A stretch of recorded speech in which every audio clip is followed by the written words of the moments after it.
Assalamualaikum. Di OA Tech News kali ini ada berita tentang Netflix yang mulai merambah dunia gaming. Seperti apa? Yuk kita lihat.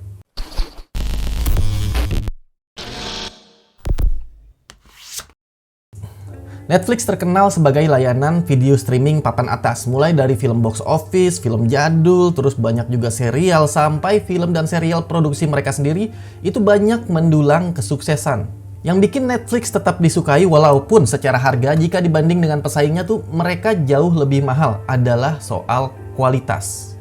Netflix nggak ada kompromi soal kualitas. Apalagi untuk film produksi baru mereka, kamera produksinya itu ada standar sendiri. Bahkan media untuk streamingnya pun, misalnya kita menggunakan TV box atau smart TV, mereka pun punya standar dan lisensi sendiri untuk dapat menikmati kualitas maksimalnya. Nah, baru-baru ini di Polandia, mereka terpantau mulai menawarkan 2 buah game yang dapat dimainkan di smartphone.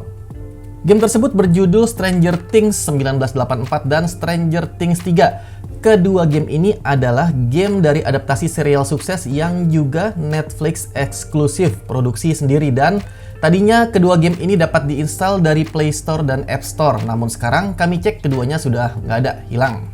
Kalian apa ada yang pernah install kedua game ini? Karena kalau memang sudah install, ini akan tetap bisa dimainkan. Tapi kalau yang belum install dan baru mau, ya mereka harus langganan Netflix dulu, dan saat ini pun baru uji coba hanya untuk di negara Polandia.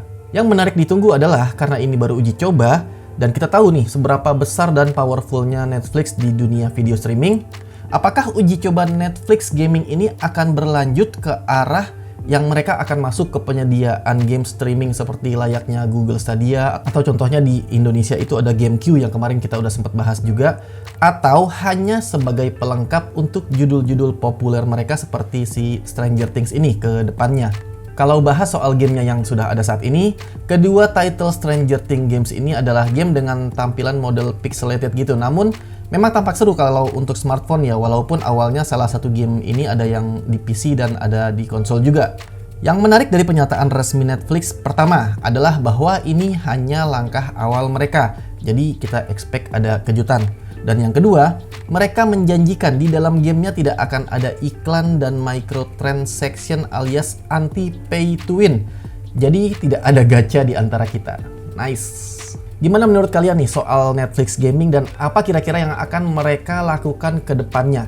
Kalau saya sih berharap mereka benar-benar jadi penyedia game streaming papan atas gitu ya, yang game-gamenya AAA dan bersaing dengan Google Stadia, Xbox, dan lain-lain. Karena kalau semakin banyak pemain besarnya nanti, otomatis kualitas akan semakin naik dan harganya semakin turun karena persaingan. Sampai jumpa di video berikutnya besok, terutama buat yang udah subscribe. Terima kasih dan wassalamualaikum.